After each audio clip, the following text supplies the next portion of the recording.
Hi everyone, आज मैं आप लोगों के साथ एक बहुत ही इंटरेस्टिंग ओपनिंग शेयर करने वाला हूं जिसका नाम है scotch game slash scotch gambit.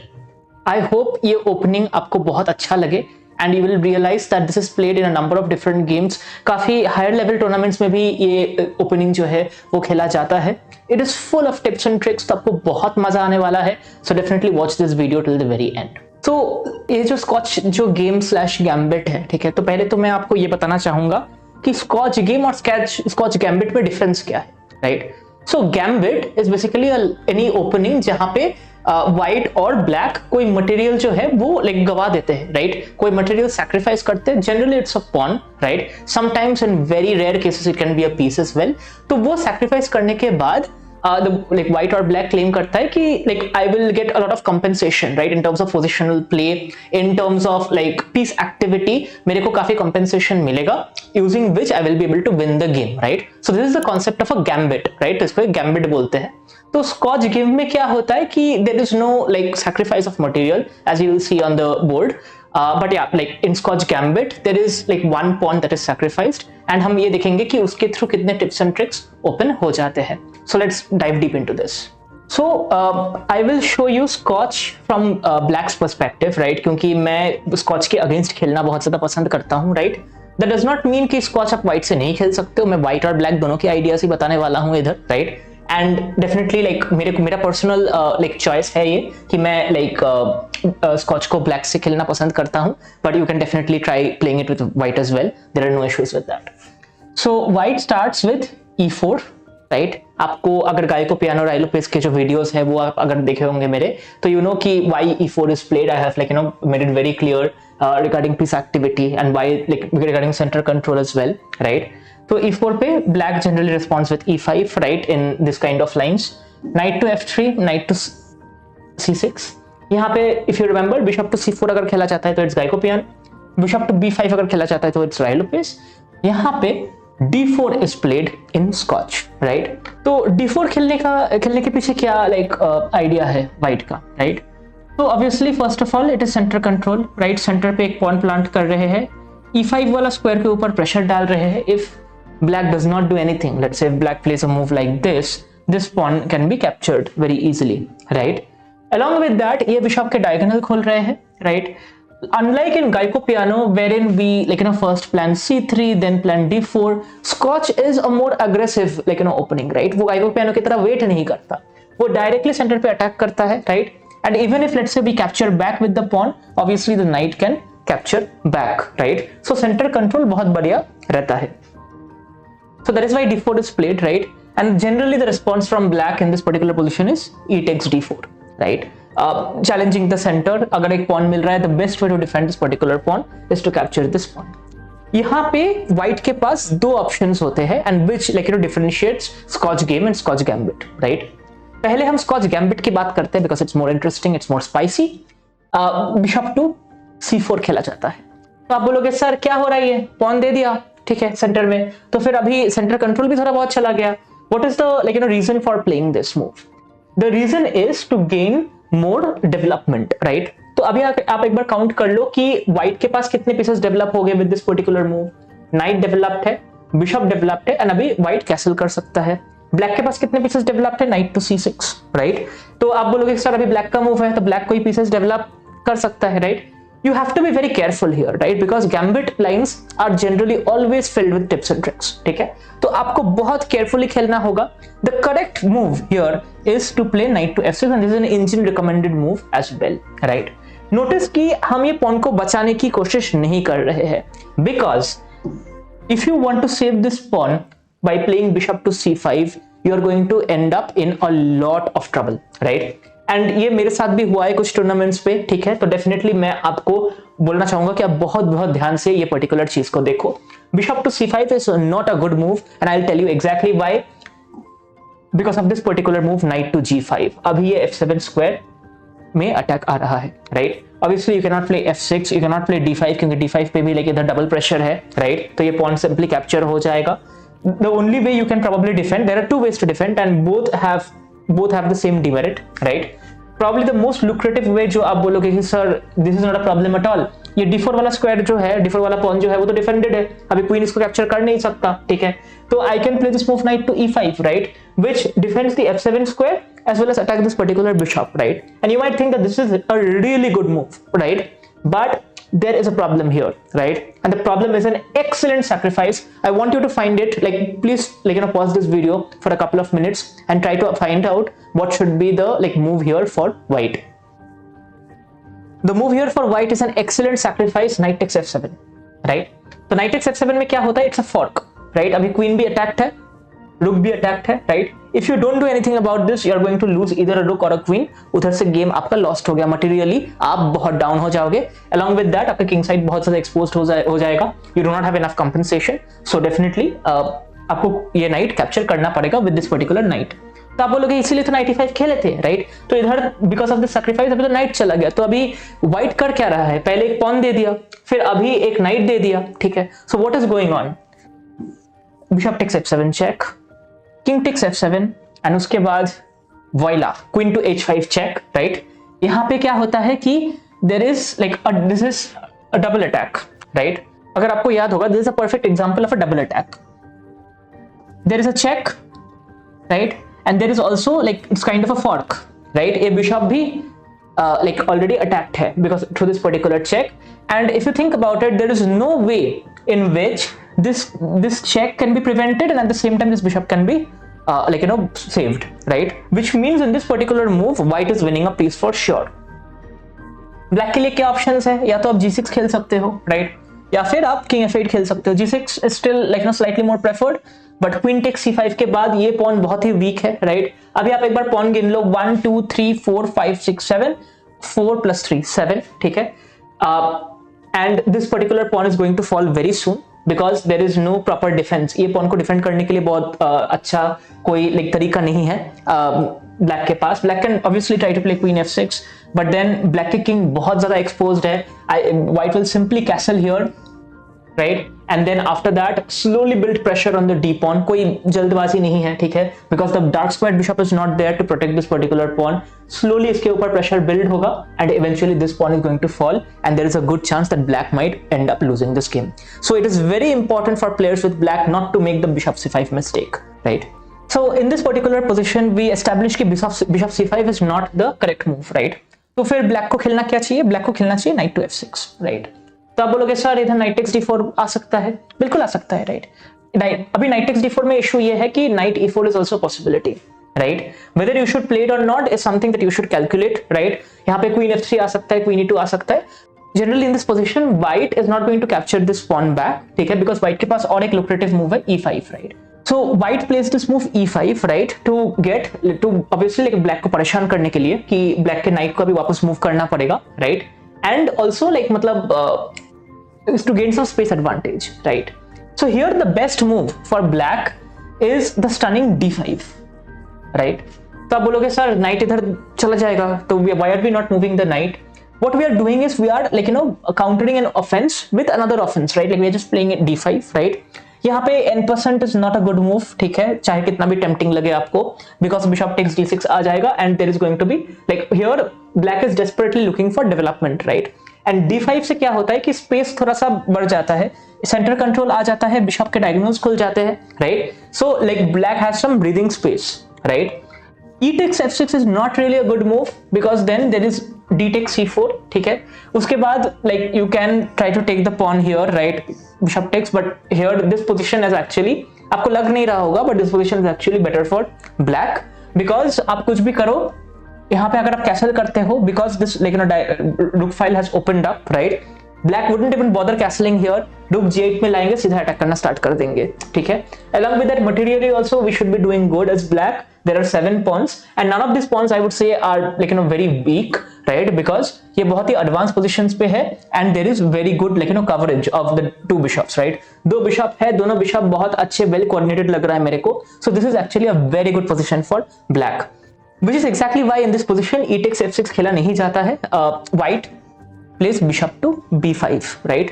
तो यहाँ पे एक पिन आ रहा है अभी, right? ये knight अभी मूव नहीं कर सकता। Along with that, this knight is still under the threat of getting captured. Black has to play knight to e4, right?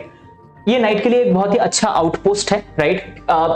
Technically it's like no pseudo outpost because ये knight अभी भी इधर बैठा हुआ है. जब ये नाइट हट जाएगा it won't be an outpost but it will be a good square for the like black knight to temporarily reside on. Right, knight to e4 looks like a like kind of a slightly aggressive move from black. यहाँ पे knight takes d4 capture किया जाता है. Right, bishop takes c6 directly capture नहीं like मतलब करना चाहेगा white until unless like you know actually वो सिचुएशन आए, बिकॉज ये ऐसे सिचुएशंस पे मिडिल गेम के सिचुएशंस पे बिशप पे रिटेन करना बहुत ही इंपॉर्टेंट होता है. Right, so that is why white would not want to give up the bishop pair until unless it's absolutely required. Right, so that is why knight takes d4 first, exploiting the spin. Right, अभी इसके ऊपर double pressure है. Right, तो इसको defend करने के लिए black को बिशप d7 खेलना ही पड़ेगा. इन दिस पोजीशन अभी like there is no better move for white than to take the knight here. b takes c6, अभी बिशप पेयर रिटेन नहीं हुआ व्हाइट के लिए, बट ब्लैक का पॉन स्ट्रक्चर अगर आप देखते हो इधर ब्लैक का pawn structure is not very good. Right, इधर एक it is not an isolated double pawn but it's still a double pawn along with this an isolated pawn. Right, but along with that obviously there is an open rook file that can be exploited in the like you know near term. Right, तो उसके ऊपर भी ध्यान definitely black दे सकते हैं. यहाँ पे white simply castles and black place bishop c5 planning to castle. Right, so this is the Scotch gambit. यहाँ पे अगर मैं इवेलुएट करता हूँ पोजीशंस तो I would say it is unclear because दोनों व्हाइट और ब्लैक के मेरिट्स एंड डिमेरिट्स है ये पर्टिकुलर पोजीशन पे. राइट, तो मेरिट्स पे आते हैं. व्हाइट का मेरिट डेफिनेटली है कि नाइट इधर बहुत अच्छे से डेवलप्ड है. Right, it is sitting at a very good square, it is eyeing this particular pawn. Black के पास एक डबल पॉन है. Right, which is a demerit, तो उसको एक्सप्लॉइट करके व्हाइट डेफिनेटली खेल सकते हैं. Right, on the flip side black के पास डबल पॉन होने के बावजूद भी there is an open file, तो ये बिशप को डेवलप करना थोड़ा मुश्किल हो सकता है because this b pawn will be hit. Right, तो अगर आप बिशप को ऐसे डायरेक्शन पे डेवलप करोगे तो that might be an interesting choice, but we will see like you know in the game how like you know things turn out. Right, तो वो डेफिनेटली एक इंटरेस्टिंग ऑप्शन हो सकता है, स्पेशली बिकॉज ब्लैक को अगर कैसल करना है तो किंग साइड पे कैसल करना होगा. So if this bishop eyes in this particular diagonal तो then like things can actually like you know turn very interesting for white. Right, for also एक और पॉइंट है कि ये e5 वाला पॉन जो है it does not like you no look very like well protected to me, right, especially because of this knight to e4, which brings me also to the point कि यहाँ पे generally next move f3 खेला जाता है, जो आपको थोड़ा सा weird लग सकता है कि सर इधर पिन ओपन किया जा रहा है, but removing this knight from the e4 square is like you know it's probably the first order task for white in this particular moment to protect the e5 pawn as well as like ये knight अगर dislodge हो जाएगा तो फिर attack करने में आसानी होगी white के लिए on the like you know till now uncastled king. Right, so this is about the Scotch gambit. तो अभी ये पोजीशन से if you remember bishop c4 अगर खेला जाता है तो it is the Scotch gambit. Right, तो अभी हम Scotch गेम के बारे में भी थोड़ा सा बात कर लेते हैं. Right, तो knight takes d4 is generally considered as a Scotch game because यहाँ पे कोई मटेरियल लाइक दिया नहीं जा रहा है लाइक ब्लैक को. Right, the pawns are even, जो पॉन कैप्चर हुआ था we simply captured it back with the knight. यहाँ पे एक चीज ध्यान रखना है, नाइट टेक्स d4 आपको वापस कभी नहीं मारना है. ठीक है, because after knight takes d4 queen takes d4 आप देखो सेंटर में आपके कोई कंट्रोल ही नहीं है. राइट, यहाँ पे f4 खेला जा सकता है बाद में, बिशप कहीं पे भी डेवलप हो सकता है. This is generally not a good position for black. आप इट्स नॉट लाइक कि मटेरियली आप डाउन हो या फिर बहुत ज्यादा दिक्कत होगी कुछ, but this is not something preferable as per opening principles. तो जनरली हम इसको प्रेफर नहीं करेंगे. राइट, so हम क्या प्रेफर करेंगे in this position? Generally the move that is played is bishop to c5, right, by black. This is a tempo. Bishop आप develop कर रहे हो and at the same time ये d4 वाला जो नाइट है उसको आप परेशान कर रहे हो. अभी नेक्स्ट मूव में अगर कुछ नहीं किया जाता तो लाइक ये कैप्चर हो जाएगा. राइट, यहाँ पे again like the beauty of Scotch is there are so many interesting lines to talk about. Right, मतलब पूरा आई वुड से लाइक बहुत लाइक टाइम निकल जाएगा to talk about all of them. There are interesting, like you know, knight f5 is generally not a recommended move. You can play queen to f6, right? But still, like you can obviously see certain people playing it and in certain games, right? तो knight f5 में आपको simply queen f6 खेलना है. Generally, the most popular line is knight takes c6, right? And आप बहुत लोगों को देखे होंगे, like especially in older times, they used to play b takes c6, right? In this position, रुक के ये फाइल को ओपन करने के लिए जो हमने स्कॉच गैम्बिट में भी डिस्कस किया था ये आइडिया को, ये बिशप को आगे जाके बिशप b7 या फिर आगे जाके d5 खेलने के लिए. Right, so this kind of ideas are there. Right, but I will tell you something super interesting. Right, and ये चीज डेफिनेटली अभी बहुत अच्छे से देखना ये वाला पार्ट, ये इज वेरी वेरी इंटरेस्टिंग. तो इसमें क्या इशू होता है ना, like the reason why b takes c6 is majorly played is कि d takes c6 के बाद ये बिशप का डायगोनल तो खुल जाता है, बट ये क्वीन ट्रेड हो जाता है। सो d takes c6 के बाद queen takes d8, king takes d8 के बाद this king can not castle anymore, right? So that can be an inconvenience to certain players, though it is end game, but still like certain players might not want to go into, especially जिनका like middle game strong है, वो queen's को retain करना चाहेंगे, right? कि इतना जल्दी queen trade हमें नहीं चाहिए। अगर आपको कुछ एग्रेसिव खेलना है, कुछ लेकिन धमाकेदार खेलना है in middle game, I would recommend you can play this very interesting move queen to f6। आप बोलोगे सर आप पागल हो गए हो, नाइट टेक्स c6 लाइक जो मारा गया था, तो अभी आप नाइट डाउन हो, right? If you look at it, like दो बिशप दो नाइट, डबल बिशप नाइट, आपको इधर नाइट कैप्चर करना चाहिए था, but what you are doing is you are playing queen to f6, right? आप सीधा सीधा एक नाइट दे रहे हो, and in many times your opponents might like play moves like knight to a5, right? या फिर लाइक मतलब और कुछ तरीके से नाइट को, या फिर वो चाहेंगे कि लाइक मतलब अगर ये नाइट ट्रैप्ड भी है तो ये इसको कहीं पे पॉन कैप्चर कर लेते हैं, या और कुछ करके नाइट को डिफेंड कर लेते हैं, right? What you're missing in this particular position is with queen to f6, अगर आप knight a5 जैसे कुछ मूव इधर खेलते हो, right? Immediately there is a checkmate. Queen takes f2. This is a checkmate. This king cannot move anywhere, right? It's actually a mate in one, which is why this queen takes which is why the move queen f6 is a very very awesome move, right? And ये आपको definitely आपके opponents के साथ try out करके देखना चाहिए how they respond to it, right? So there is a mate threat that is there, right? And honestly आप ये नाइट को लेके कुछ ऐसा कर नहीं सकते जिसके थ्रू ये मेट थ्रेट लाइक बंद हो जाए, right? What you can do, you can try to play knight to d4, ये बिशप टेक्स d4 के बाद वापस मेट थ्रेट आ जाएगा, तो कुछ फायदा नहीं होगा आपको, ये नाइट को आप बचा ही नहीं सकते। तो in this particular position generally like there are multiple ways to obviously proceed. Queen e2 एक पैसिव वे है, उतना प्रेफरेबल नहीं है, बट बहुत लोग ऐसे भी खेलते हैं। Queen takes f3 is an interesting way, जहां पे like I particularly prefer like if you want to trade queens you can trade queens, और you can even like play just d takes c6, bishop का diagonal खोल देते हैं। अगर queen trade करते हैं तो नाइट टेक्स f6, टेम्पो के साथ ये नाइट डेवलप होता है। This actually leads to very beautiful positions for black, right? But queen f6 actually can put you in a very good spot, right? Especially, so it puts you in a very good spot, ठीक है? अगर queen e2 आता है तो again d takes c6, आपका bishop का diagonal खुल गया, नाइट को आपको इधर डेवलप करना है। तो मैं आपको बता देता हूं कि क्या क्या आइडियाज होते हैं इधर ब्लैक के लिए।